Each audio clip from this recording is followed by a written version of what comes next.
నమస్తే, welcome to our channel. నేను సౌజన్య. మోదీకి ఎన్డీఏ పార్టర్స్ను టెన్షన్గా ఉంది, టెన్షన్ అవుతుంది అనేటువంటి ఒక కథనం సోషల్ మీడియాలో వైరల్ అవుతోంది. ఈ అంశానికి సంబంధించి వారి విశ్లేషణని మనతో పంచుకోవడానికి ఈరోజు మనతో పాటు ఉన్నారు Jai Bharat National Party spokesperson Chiranjeevi Naik ఉన్నారు. వారితో మాట్లాడదాం. నమస్తే అండి. నమస్తే. జై భారత్ అండి. ఎన్డీఏ పార్ట్నర్స్ ఎవరెవరైతే ఉన్నారో వాళ్ళతో మోదీకి టెన్షన్గా ఉంది అని అంటున్నారు. సో కర్ణాటక, మహారాష్ట్ర ఆ ప్రాంతాల్లో ఈ అంశానికి సంబంధించి ఇంకా ఎక్కువ ఉంది టెన్షన్ అని అంటున్నారు. సో వీటిలో వాస్తవం ఎంత, అసలు ఏంటి అంటే ఒకటండి, 2014 నుంచి మనం నరేంద్ర మోదీ అండ్ బీజేపీ రాజకీయ ప్రస్థానం నేషనల్ పాలిటిక్స్లో చూసుకుంటే సో పెద్దగా వాళ్లకు ఎలియన్స్ పార్ట్నర్ మీద పెద్ద డిపెండెన్సీ లేకుండా అయిపోయింది. ఎందుకంటే 2014లో ఆల్మోస్ట్ కావాల్సిన మ్యాజిక్ ఫిగర్ 272+ వాళ్ళకి వచ్చేసింది. 2019లో కూడా వాళ్ళకి రావాల్సిన మ్యాజిక్ ఫిగర్ దాటేసి 300 దాకా సీట్లు వచ్చినాయి. అప్పుడు వాళ్ళ టాక్టిక్స్ అన్ని పవర్ఫుల్గా ఇంప్లిమెంట్ అయినాయి. 2014లో తీసుకుంటే ప్రశాంత్ కిషోర్ స్ట్రాటజీ ఉన్నాడు, చాయ్ పే చర్చ, చాయ్ వాలా, ఒక నెరేటివ్తో వచ్చారు. నెరేటివ్ చాలా బాగా వర్కౌట్ అయింది, జనాల్లోకి వెళ్ళారు. అప్పటికి కాంగ్రెస్ మీద ఉన్న ఏదైతే వ్యతిరేకత అయినో different scam, 2G spectrum scam కానివ్వండి, కోల్గేట్ స్కామ్ కానివ్వండి, తర్వాత కామన్వెల్త్ గేమ్స్ స్కామ్స్ కానివ్వండి, రకరకాల అంశాలతో కాంగ్రెస్ మీద అప్పటికి జనాలు ఫెడప్ అయి ఉన్నారు. అండ్ సెకండ్ థింగ్, అప్పుడు అన్నా హజారే గారు నేషనల్ క్యాపిటల్ అయిన ఢిల్లీలో లోక్పాల్ బిల్ తీసుకురావాలని పెద్ద స్థాయిలో ఉద్యమం చేసిన తర్వాత అదొక రకమైన వ్యతిరేకత వచ్చింది. ఇదంతా కలగలిపి నరేంద్ర మోదీ గారు అప్పుడు గుజరాత్లో డెవలప్ చేశారు. గుజరాత్ పరంగా డెవలప్ అయినట్టే దేశం మొత్తం డెవలప్ అవుతుంది ఒక నెరేటివ్తో చాలా కేక్ వాక్ అయిపోయింది నాకు 2014 ఎలక్షన్. అండ్ 2019 ఎలక్షన్కి వచ్చేసరికి మిత్రపక్షమైనటువంటి టీడీపీ లాంటి పార్టీ బయటకు వచ్చేసిన వాళ్ళకి పెద్ద ఇబ్బంది లేకుండా అయిపోయింది. ఎందుకంటే అప్పటికి ఈడబ్ల్యూఎస్ 10% రిజర్వేషన్ బిల్ తీసుకొచ్చారు. తర్వాత నేషనల్ బీసీ కమిషన్కి వచ్చేసి కాన్స్టిట్యూషనల్ స్టేటస్ ఇచ్చేశారు. తర్వాత ఊరి అటాక్ గురించి ఒక సర్జికల్ స్ట్రైక్ ఒకటి జరిగింది. అట్ ద సేమ్ టైం ఏదైతే మనకు బీజేపీ తాలూకు బ్రాండ్ ఏదైతే ఉందో నరేంద్ర మోదీ గారిది, ఫారిన్ కంట్రీస్తో బెటర్ రిలేషన్స్ మెయింటైన్ చేయడంలో బీజేపీ సక్సెస్ అయిందనేది ఒకటి తీసుకొచ్చింది. అట్ ద సేమ్ టైం 2014లో వచ్చిన చాయ్ వాలా, చాయ్ పే చర్చ అనే దాంతో 2019 ఎలక్షన్కి వచ్చేసరికి చౌకీదార్ హూ అనేసి ఒక కొత్త నెరేటివ్తో వచ్చాడు. అది అగైన్ కామనర్స్ని బాగా అట్రాక్ట్ చేసింది. బీజేపీ సెకండ్ టైం కూడా 2019లో గెలిచేదానికి ఈజీ అయిపోయింది. 2019 ఎలక్షన్కి 24 ఎలక్షన్కి వచ్చేసరికి ఒక చాయ్ వాలా, చాయ్ పే చర్చ అనే నెరేటివ్ లేదు, చౌకీదార్ అనే చర్చ లేదు, ఒక నెరేటివ్ అనేది మిస్ అయింది బీజేపీకి ఈసారి. And at the same time 2019లో గెలిచిన తర్వాత వాళ్ళు చేసింది ఏంటి, ఆర్టికల్ 370 రద్దు చేశారు. 370 రద్దు చేసిన తర్వాత మాకు 370 సీట్స్ కావాలని అంటున్నారు. ఆర్టికల్ 370 రద్దు చేయడం వల్ల చేసిన తర్వాత వాళ్ళు ఇమీడియట్గా వెళ్ళిన ఎలక్షన్ హర్యానా అసెంబ్లీ ఎన్నికలు జరిగినాయి, తర్వాత మహారాష్ట్ర అసెంబ్లీ ఎన్నికలు జరిగినాయి. ఆ రెండు రాష్ట్రాల్లో ఎన్నికలు జరిగినప్పుడు ఆర్టికల్ 370 ఆబ్రగేషన్ గురించి చాలా ఇంటెన్స్గా క్యాంపెయిన్ చేశారు. కానీ రెండు రాష్ట్రాల్లో బీజేపీకి గవర్నమెంట్ ఫార్మేషన్కి కావాల్సిన మ్యాజిక్ ఫిగర్ రెండు రాష్ట్రాల్లో రాలా. అది 370 రద్దు ఆ దేశ రాజకీయాల మీద, పర్టికులర్లీ రాష్ట్ర రాజకీయాల్లో దాని ఇంపాక్ట్ పెద్దగా లేదు అనేది చాలా క్రిస్టల్ క్లియర్గా అర్థమైంది. హర్యానాలో మ్యాజిక్ ఫిగర్ లేదు, దుష్యంత్ చౌతాలా పార్టీతో కలిసి గవర్నమెంట్ ఫామ్ చేశారు. మహారాష్ట్రలో మ్యాజిక్ ఫిగర్ రాలేదు. అక్కడ మహారాష్ట్రలో శివసేన సీఎం కుర్చీ విషయంలో కొంచెం ఇద్దరికి గ్యాప్ వచ్చేసేసి మహావికాస్ అఘాడీ గవర్నమెంట్ ఫామ్ చేశారు. శివసేన తర్వాత ఎన్సీపీ కాంగ్రెస్ కలిసి తర్వాత శివసేనని స్ప్లిట్ చేసి మళ్ళీ మహారాష్ట్రలో గవర్నమెంట్ ఫామ్ చేశారు. అది డిఫరెంట్ ఇష్యూ.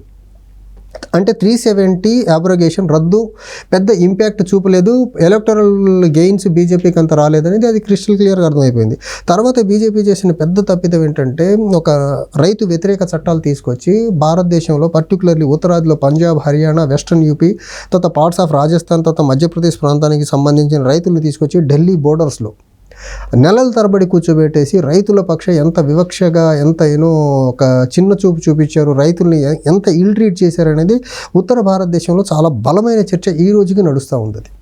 సో అది నెలల తరబడి అక్కడ కూర్చున్న క్రమంలో వాళ్ళు ఇంకా ఎక్కడికి తగ్గని పరిస్థితిలో వాళ్ళు ఉండి తీవ్రమైన వ్యతిరేకత బీజేపీ మీద పెరుగుతుంది. తర్వాత ఉత్తరప్రదేశ్ ఎలక్షన్స్ దగ్గర పడుతున్న క్రమంలో వాళ్ళు తప్పనిసరి పరిస్థితులు ఉత్తరప్రదేశ్ ఎన్నికలు మనం గెలవాలంటే చట్టాలు వెనక్కి తీసుకోకపోతే మనం గెలవలేము అనే ఒక నిర్ణయానికి వచ్చిన తర్వాత ఆ చట్టాలు వెనక్కి తీసుకున్నారు. అప్పుడు రైతులు అక్కడి నుంచి వెనక్కి వెళ్ళారు, ఉత్తరప్రదేశ్ ఎన్నికలు గెలిచేశారు. వాళ్ళు గెలిచిన తర్వాత వాళ్ళు వాళ్ళ సైడ్ నుంచి జరిగిన మిస్టేక్ బీజేపీకి ఏంటంటే బీహార్లో ఎన్డీఏ మిత్రపక్షంగా ఉన్న నితీష్ కుమార్ యాదవ్ అక్కడి నుంచి బయటకు వచ్చేసి మళ్ళీ ఆర్జేడీ అండ్ కాంగ్రెస్తో కలిసి గవర్నమెంట్ ఫామ్ చేశారు. అక్కడ మళ్ళీ ఆయన మీద క్రెడిబిలిటీ తగ్గిపోయింది నితీష్ కుమార్ మీద. నితీష్ కుమార్ ఎప్పుడైతే మళ్ళీ బీజేపీలోకి వెళ్ళారో ఇంకా ఆల్మోస్ట్ ఆయన్ని నమ్మే పరిస్థితిలో లేదు. ఈ పరిస్థితిలో ఒక క్రెడిబుల్ ట్రస్టెడ్ పార్ట్నర్ బీజేపీకి లేదు. ఎందుకంటే మహారాష్ట్రలో శివసేన వాడికి లాయల్ పార్ట్నర్గా ఉండింది, బయటకు వచ్చేసారు వాళ్ళు. బయటకు వచ్చిన తర్వాత రెండుగా స్ప్లిట్ చేసిన ఏక్నాథ్ షిండే ఏమో ఇప్పుడు బీజేపీ ముఖ్యమంత్రిగా ఉన్నారు అక్కడ.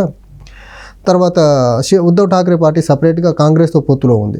తర్వాత శిరోమణి అకాలీదళ్ అనే ఒక పెద్ద పార్టీ పంజాబ్లో ఉండింది, లాయల్ పార్ట్నర్గా. ఒక లాంగ్ పీరియడ్ వాళ్ళతో ట్రావెల్ అయ్యారు. వాళ్ళు కూడా రైతు చట్టాల విషయంలో డిఫర్ అయిపోయి వాళ్ళు బయటకు వచ్చేసారు అక్కడ నుంచి. ఈరోజు వాళ్ళు 2024 ఎలక్షన్లు మళ్ళీ వాళ్ళు ఎలియన్స్లోకి తీసుకోవాలనే ప్రయత్నం జరిగింది, కానీ ఎక్కడో వాళ్ళ ఆ చర్చలు ఫలప్రదం అవ్వలేదు. ఖచ్చితంగా ఎన్డీఏలోకి వచ్చేదానికి వాళ్ళు ఇంట్రెస్ట్ చూపల.